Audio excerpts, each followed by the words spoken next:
आपको याद है ना, उन्होंने क्लियर बोल दिया था कि मैं किसी को कोई प्रूफ नहीं दूंगा, जो मेरा बिगाड़ना है बिगाड़ लो। सर, इतने तन के वही आदमी बोल सकता है जो सच्चा हो। धीरेन्द्र शास्त्री जी ने एक बड़ी अच्छी बात कही, मेरे दिल पे लगी और मैं हृदय से उनको धन्यवाद कहूंगी कि हमारे धर्मगुरु जिनको शास्त्र के साथ साथ अपने शस्त्र का भी ज्ञान हो, वो है हमारे देश के असली धर्मगुरु। और उन्होंने एक बात का आगाज किया कि तुम मेरा साथ दो, मैं तुम्हें हिंदू राष्ट्र दूंगा। आपको पता है हिंदुओं की गलती क्या है? हिंदुओं ने केवल हमेशा अपना आधा ग्रंथ पढ़ा है, अहिंसा परमो धर्म। ये पढ़ा है हिंदुओं ने कि हर हिंदू के लिए अहिंसा उसका पहला धर्म होता है, लेकिन धर्म हिंसा तथैव बचो, ये हिंदू पढ़ना भूल गए। जय श्री राम।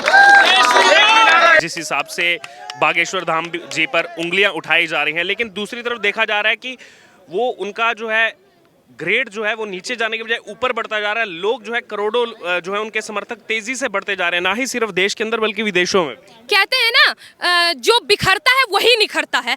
तो उन्होंने धीरेन्द्र शास्त्री जी ने एक बड़ी अच्छी बात कही, मेरे दिल पे लगी और मैं हृदय से उनको धन्यवाद कहूंगी कि हमारे धर्मगुरु जिनको शास्त्र के साथ साथ अपने शस्त्र का भी ज्ञान हो, वो है हमारे देश के असली धर्मगुरु। और उन्होंने एक बात का आगाज किया कि तुम मेरा साथ दो, मैं तुम्हें हिंदू राष्ट्र दूंगा।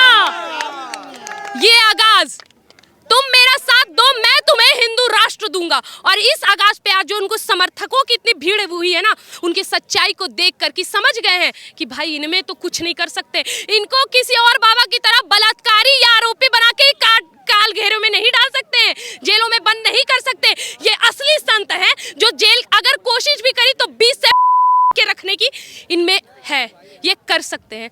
तो इनके समर्थकों की ये जो हुजूम, जिसको ये अंधभक्त कहते थे, अभी देखो ये अंधभक्त और कितने बढ़ते हैं। और सोचो ये अंधभक्त जब ऐसे धर्मगुरु को अपना सब कुछ मानकर एक साथ रोड पे निकल गए, तो फिर इस देश में को पनाह कौन देगा? और ये बहुत अगर बात की जाए, बहुत से लोग इसमें, राजनीतिक लोग इसमें कूद रहे हैं। उनका कहना है कि ये गलत है, लोगों को अंधविश्वास के प्रति जो है ले जाया जा रहा है, ये ऐसा कुछ नहीं होता है, चमत्कार कुछ नहीं है इनके पास। तो चमत्कार नहीं है मान लिए, तो जितने वहां पे आपको पंडाल में लोग दिखते हैं सबके सब अंधभक्त है ना?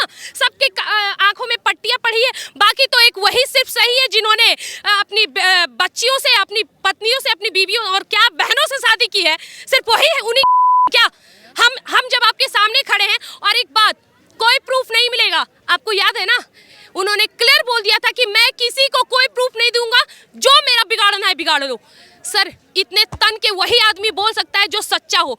और हाँ, जिसको अंधभक्ति का नाम दे रहे हैं ना ये लोग, मैं एक बात बता दूं, सनातन धर्म में घुस के उसके हर एक चीजों को समझना, उसके उच्चारण को समझना और फिर अपने आप को उसमें ढालना, ये बहुत गट्स की बात होती है और हर कोई आदमी नहीं कर सकता। इसमें तपस्या करनी पड़ती है। और हमारा भारत देश सदैव ऋषि मुनियों की वजह से, उनकी तप की वजह से, उनकी तपस्या की वजह से जाना गया और किसी वजह से नहीं। आपको ऐसा क्यों लगता है? इसके पीछे अगर बात की जाए, मध्य प्रदेश के वो हैं, वहाँ पर बहुत सारे कैबिनेट मिनिस्टर हैं जो उनके दरबार में जाते हैं, सांसद हैं, खुद निरहुआ हो गए, मनोज तिवारी, रवि किशन, ये सब उनके पास जाते हैं। तो मतलब कि वो सब अंधविश्वासी, मतलब जिन्होंने पढ़ाई की वो भी जाते हैं, जो अनपढ़ है वो भी जाते हैं, मतलब कि सब अंधभक्त है, बाकी जो है सिर्फ वही भक्त है ना? यही कहना चाहते हैं ना आप? हमारे देश में ही ये हमारे देश के ही हिंदू हैं सर।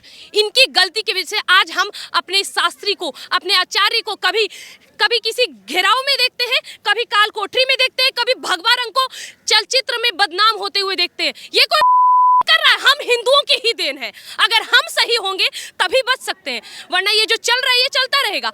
भारतीय जनता पार्टी, सबको लगता है भारतीय जनता पार्टी बहुत, यार नहीं, भारतीय जनता पार्टी हिंदू मुसलमान करवा रही। मुझे एक बात बताइए जरा, अगर भारतीय जनता पार्टी कब आई? 2014 ना?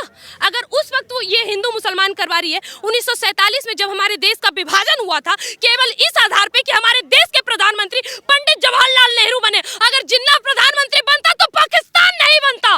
तो फिर आखिर क्यों हमारे देश को बांट दिया गया धर्म के आधार पे? और अगर बांटा गया है तो पूर्ण रूप से बांटते ना साहब। और अगर वो नहीं बांट पाए तो अब हम पे छोड़िए, हम जैसे सनातनियों पे छोड़िए, हम बांटेंगे।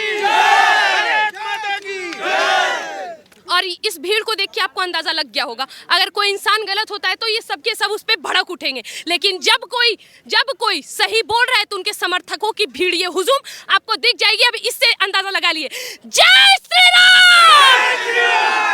ये है हिंदुओं की ताकत। ये मुट्ठी भर हिंदू भी अगर अपने धर्म को लेके सचेत हो जाए ना तो ऐसे और 2 कौड़ी के नेता की औकात नहीं होगी हमारे धर्म और हमारे 33 कोटि देवी देवताओं पे टिप्पणी करने की। वहीं अगर बात की जाए दूसरी तरफ, जैसे मैंने जिन सांसदों का नाम गिनाया वो सब जो है एक पार्टी से आते हैं, वो सब बीजेपी से आते हैं जैसा आपने जिक्र किया। तो कहीं ना कहीं अब जो विपक्षी पार्टियां वो ये भी आरोप लगा रही हैं कि देखिए ये तो मोदी के साथ हैं, ये तो बीजेपी के साथ हैं, ये तो राजनीति में अब आने वाले हैं, टिकट लेंगे। तब इसका मतलब ये है ना कि उस दिन कुछ टाइम पहले की बात है कि हम कांग्रेस के नेताओं को देखते थे पाकिस्तानी आतंकवादियों के साथ, मतलब कि उनका आतंकवादियों के साथ कनेक्शन है ना। ये बहुत सही बात है। हम अपने धर्म गुरु के पास जा रहे हैं तो हम अंधभक्त हैं, लेकिन वो आतंकवादी से दोस्ताना मूवी निकलवा रहे हैं, हाथ मिला रहे हैं, तो वो देश के बहुत बड़े देश को आज़ाद करने वाली पार्टी जो खुद को कहती है वो हो गए, है ना। हम सच्चाई जानते हैं सर, हमें पता है सनातन धर्म में कितनी ताकत है, हमें पता है राम के उच्चारण में कितनी ताकत है। मुझे एक बात बताइए, चलिए मान लिए हमारा धर्म बहुत ढकोसला है, ठीक है, 25 दिसंबर क्या आता है, प्लास्टिक के पेड़ के नीचे कैंडल जलाने का एक आप सही तरीका, मतलब एक आप अच्छा चीज बताइए। मैं आपको 5 उदाहरण दूंगी जिसकी वजह से तुलसी जी के नीचे आप दीपक जलाओ तो आपको उसके 5 लाभ मिलेंगे, 5 से 10 लाख मिल सकते हैं।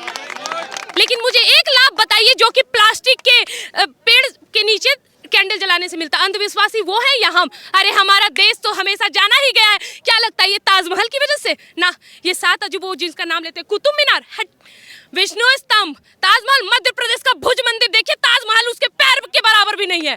हमारे देश में ऐसे भव्य मंदिर रहे हैं, हमारे देश में इतने रहस्यमयी मंदिर रहे जिसको तोड़ने का जिम्मा हमेशा इन मुगलइयों ने उठाया था। और हाँ, उनको अगर हमारे देश में आक्रमण करके जाना रहता तो लूटते और चले जाते, लेकिन उन्होंने क्या किया, हमारे देश की संस्कृति को नष्ट किया। नालंदा विश्वविद्यालय, विक्रमशिला विश्वविद्यालय, तक्षशिला विश्वविद्यालय, आज इसका नामो निशान नहीं है। अगर ये हमारे पास होता तो आज हमारे देश के हिंदू अपने ग्रंथ के साथ विश्व गुरु की ओर बढ़ चुके होते। देखिए, भगवाधारी साधुओं को बदनाम करने का एजेंडा इनका बहुत पहले से चलता आ रहा है। आपने देखा होगा हमारे देश में ऐसे बहुत से धर्म गुरु हैं जिनको बलात्कार, जिनको आरोपी बना के जेल के अंदर डाल दिया गया है। लेकिन मुझे एक बात बताइए, क्या केवल हमारे देश में उनको ही टारगेट किया जाएगा जिन्होंने भगवा पहन रखा हो, या जो सनातनी या जो अपने 33 कोटि देवी देवताओं की पूजा करते हैं? लेकिन जो असल में होता है, हमारे देश में आज तक कितने मौलवियों ने कितनी नाबालिग बच्चियों का बलात्कार किया होगा, आपको मालूम है? अगर आप चाहें तो एक बार जाएं और जाके गूगल पे सर्च कर ले कि अभी तक हमारे देश में इस देश में बच्चियों का, बकरियों का, नाबालिग बच्चियों का बलात्कार किया है। क्या वो कभी मीडिया वाले ने दिखाया है? नहीं। उनका टारगेट कहाँ है? केवल भगवा रंग पे। उनका टारगेट कहाँ है? केवल सनातन धर्म पे। एक बात बताइए, जिनको इन्होंने अंधविश्वास का नाम दिया है, ये जो आप घोड़े चलते हुए देखते हैं, ये सब क्या होता है? हमारे भगवानों पे टिप्पणी, राम नहीं है, ठीक है, राम के प्रूफ, रावण के प्रूफ आपको मिल जाएंगे, जीता जागता सबूत मिल जाएगा, लेकिन फिर भी टिप्पणी। हमने कभी सवाल किया या नहीं है, लेकिन फिर भी तो तुम उसे पूछ रहे हो। तो दिक्कत ये है सर कि इन्होंने सिर्फ ठेका लेके बैठा है सनातन धर्म को बदनाम और टारगेट करने का। जिस नागपुर से ये सब किस्सा शुरू हुआ, वहां से तो वहां की पुलिस ने तो क्लीन चिट दे दी है। तो वही तो बात है ना सर, इन्होंने जब अच्छा एक बात बताइए, माइंड रीडर होते हैं, ठीक है, वो फिर भी आपके बारे में पूछते हैं कि आपका फेवरेट कलर कौन सा है, या फिर उनसे आपसे बहुत सारे सवाल करते हैं। भीड़ में बैठे वो धीरेन्द्र शास्त्री जी ये बता सकते हैं कि आप कौन हैं, आप कहां से हैं, आपके पिताजी का नाम क्या है, आपने क्या पाप किया है, आपके साथ क्या होने वाला है। ये माइंड रीडर, ये भगवान का दिया हुआ एक चमत्कार होता है, और ऐसे चमत्कार पर केवल वही सनातनी भरोसा करता है जिसने अपने वेद, पुराण, ग्रंथ, महाभारत, रामायण अच्छी तरीके से पढ़कर समझा होगा।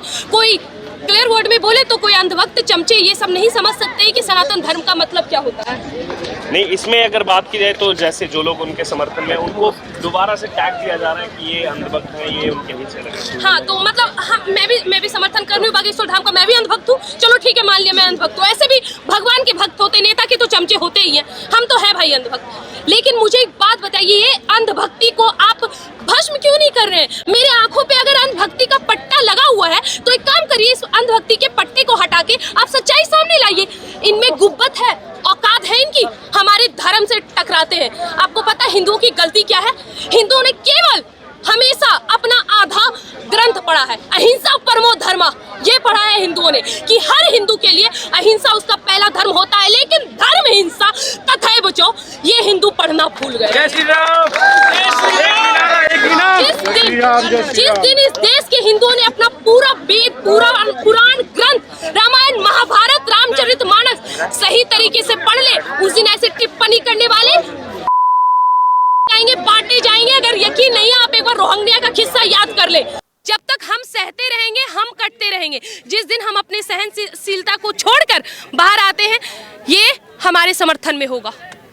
तो ये थी हमारे साथ खुशबू पांडे, जिन्होंने अपने विचार रखे। अभी जो बागेश्वर धाम जी का मुद्दा चल रहा है, जो उन पर अंधविश्वास के आरोप लगाए जा रहे हैं, उस पर मुखरता से अपनी बात रखी।